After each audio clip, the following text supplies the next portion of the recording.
Soon, this house would be sold, and we'd be moving into a high-rise condo. That much had already been decided. You better start looking for a new place, my mother, Karen, sneered. Then came the real blow. You don't actually think you're getting a single dime of Dad's inheritance, do you? My sister, Ashley, taunted, her expression a twisted mask of cruelty. We're making sure you relinquish your rights to it. You got that, Maggie?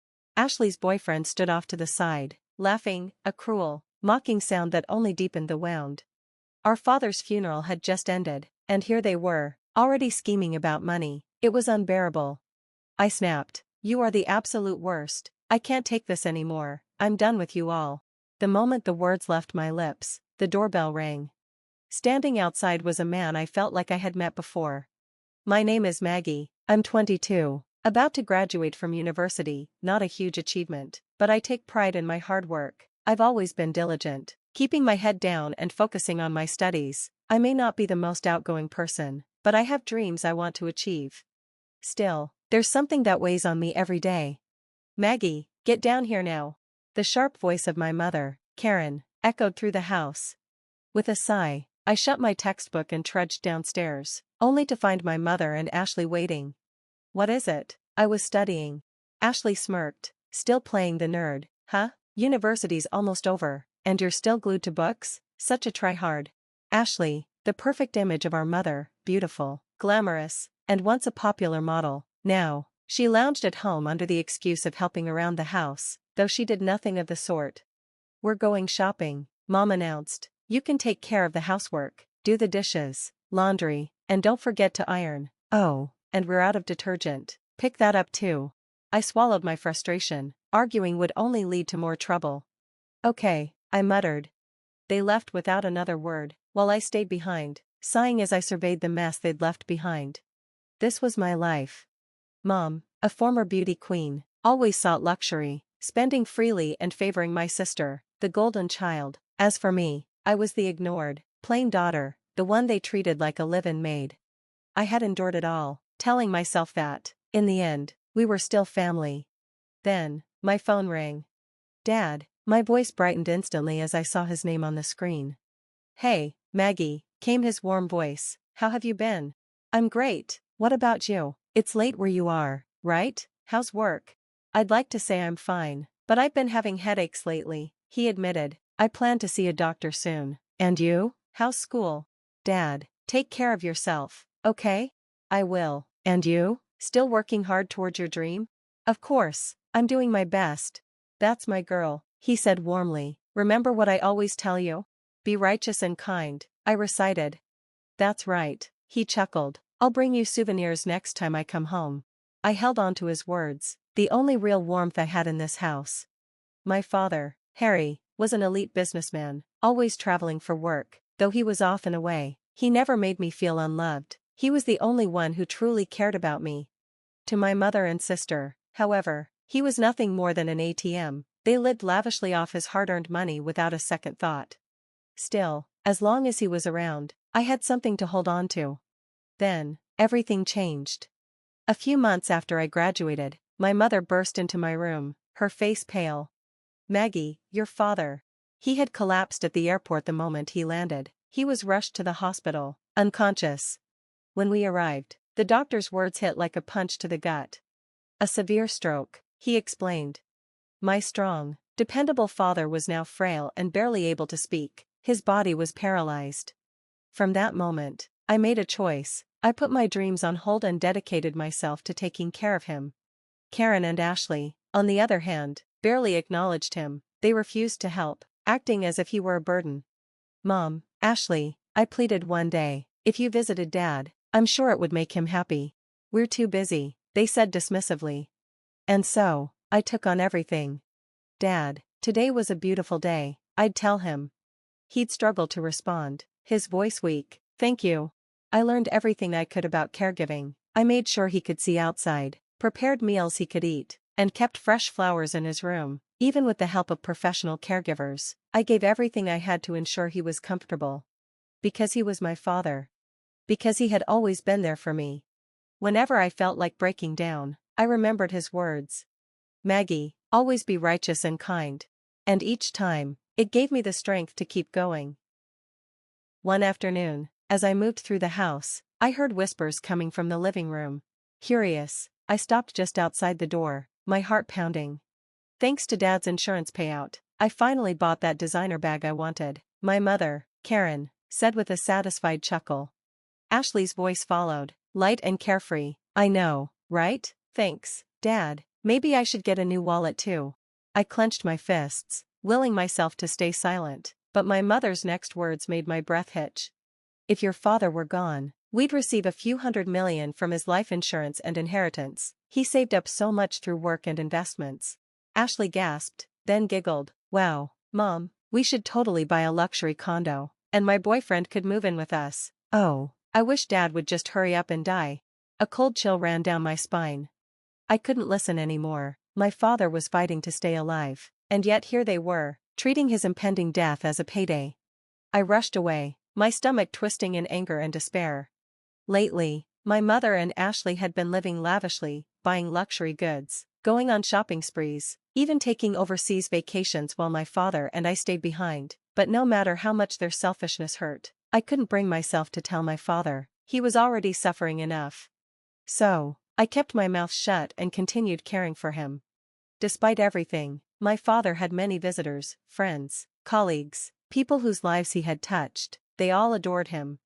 One visitor stood out in particular. An older man in a suit and glasses often came by, always greeting me with a respectful bow before quietly conversing with my father. He carried himself with dignity, and though I wasn't entirely sure, I assumed he was someone from my father's company. Seeing how much my father was loved brought me comfort. I foolishly thought these days would continue. But then, a few months later, my father suffered another stroke. This time, he didn't recover. I sobbed, clutching his lifeless hand, unable to accept that he was gone. Even Karen and Ashley cried at the funeral, though whether their tears were real, I couldn't tell. Everything after that was a blur. I handled the wake, the funeral, the paperwork, because, of course, my mother and Ashley did nothing. They left it all to me, as if I were their servant until the very end. The funeral was packed with mourners, and flowers flooded in from those who had admired my father. Seeing the respect he had earned in life brought me some solace. But the peace didn't last. On the evening of the 7th day, after the initial mourning period had passed, my mother and Ashley called me into the living room. Ashley sat beside a man I barely knew, her so-called fiancé. He was undeniably good-looking, but there was something off about him. His cocky smirk and slicked-back hair reminded me of the kind of man who thought too highly of himself. Then I remembered, he used to be a male stripper. His name was John. I had a terrible feeling. So, my mother began casually, about your father's inheritance. I stiffened. Then she laughed lightly, her eyes glinting. We've decided to sell the house and move into a luxury condo, so you need to pack your things and leave. I gaped at her. What? Ashley smirked. We've already signed the contract. It's brand new, a high-rise with an amazing view. You've already signed? When? A month ago, I think, Karen said, waving a hand dismissively. A month ago? Dad was still alive then. Ashley rolled her eyes. Barely, he was practically dying. And anyway, he had plenty of money. It's all working out perfectly for us. I felt like I was going to be sick. Mom, Ashley. Dad's been gone for only a week, and you're already celebrating his inheritance? Ashley scoffed. Obviously, Mom, John, and I will be living in the condo. You, on the other hand, are a nuisance. You should hurry up and find some shabby little apartment for yourself. I turned to my mother, hoping, desperately, that she would say something different, but she just smiled cruelly. And don't get any ideas about Dad's inheritance, Ashley added. We're having you renounce it, got it? She stepped toward me, her expression menacing. John chuckled beside her, enjoying the show. Their greed, their entitlement, it was suffocating. You two are unbelievable, I spat. I can't take this anymore. I'm cutting ties with you both. They exchanged glances before bursting into laughter. Good, Karen sneered. Honestly, we'd be relieved. Ashley smirked. Yeah, one less burden to deal with. I trembled with rage, my fists clenched so tightly my nails dug into my palms. Then, ding-dong. The doorbell rang. I wiped my tears quickly, trying to steady my breath before opening the door. Standing outside was the older man who had often visited my father. He bowed deeply. Good evening, my condolences for your loss. I blinked, caught off guard. Thank you.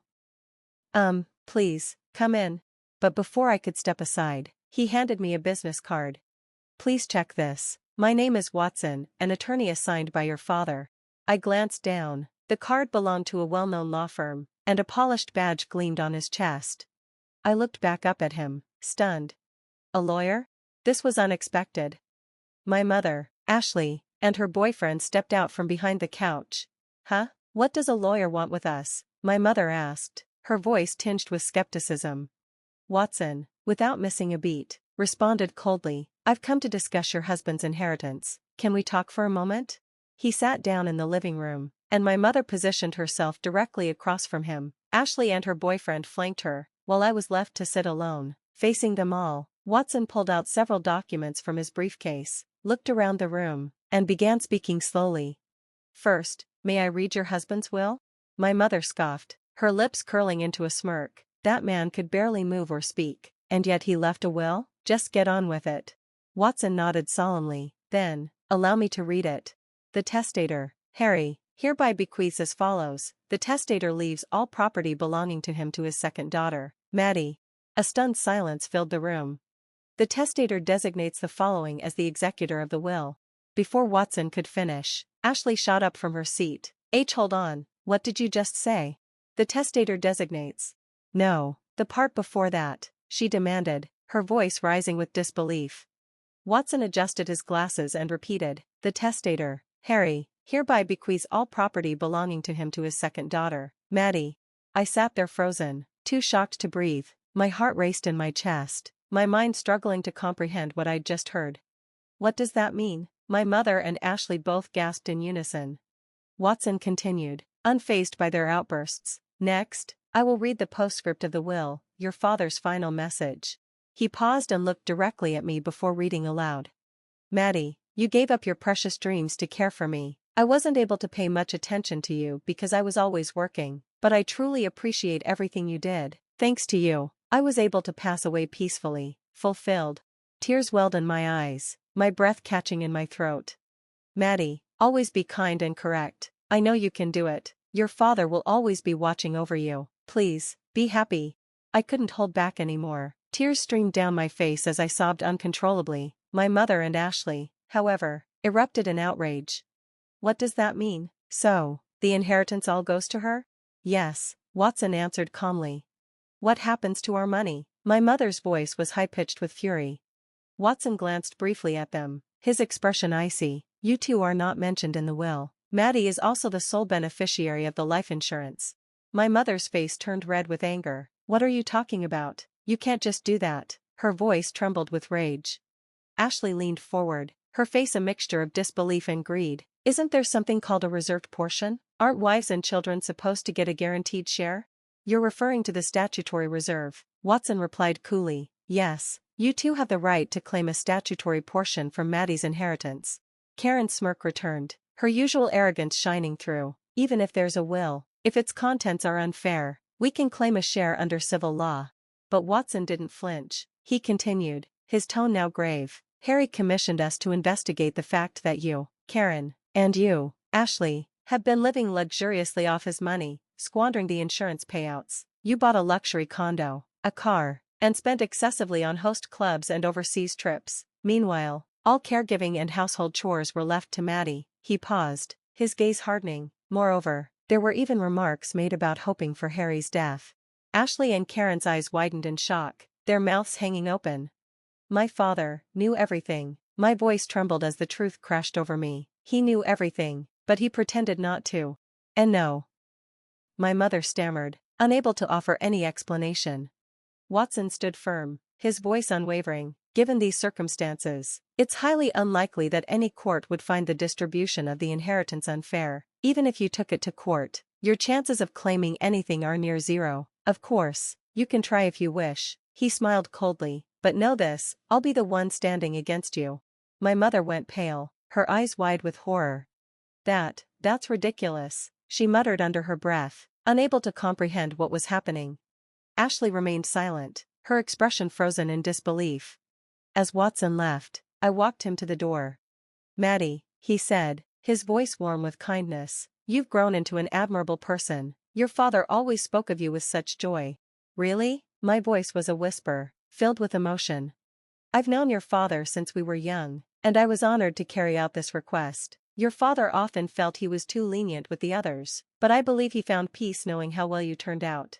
Watson's gentle smile made my heart ache with gratitude. Tears welled up again, but this time they were tears of relief. Please, live a happy life from now on, and remember, I'm always here to help. With those words, Watson left, and I bowed deeply in thanks. A year later, with Watson's help, I officially inherited all of my father's assets. As for my mother and sister, my mother, unable to pay off the loans for the luxury condo, lost everything: the expensive car, the designer goods, everything was repossessed. She ended up going bankrupt. As for Ashley, her boyfriend dumped her when he realized she wouldn't inherit anything. I heard through the grapevine that she now lives with my mother, working part-time to scrape by.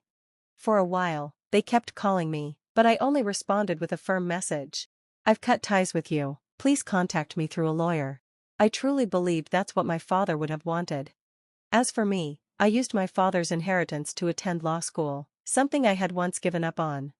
Originally, I had dreamt of becoming a prosecutor, to uphold my father's values, always be kind and correct. But my dream has changed. After working with Watson, who supported me through the darkest time of my life, I realized that I wanted to be a lawyer. So now, I study harder than ever, working toward becoming a lawyer, one who is always just, always kind, just like Watson.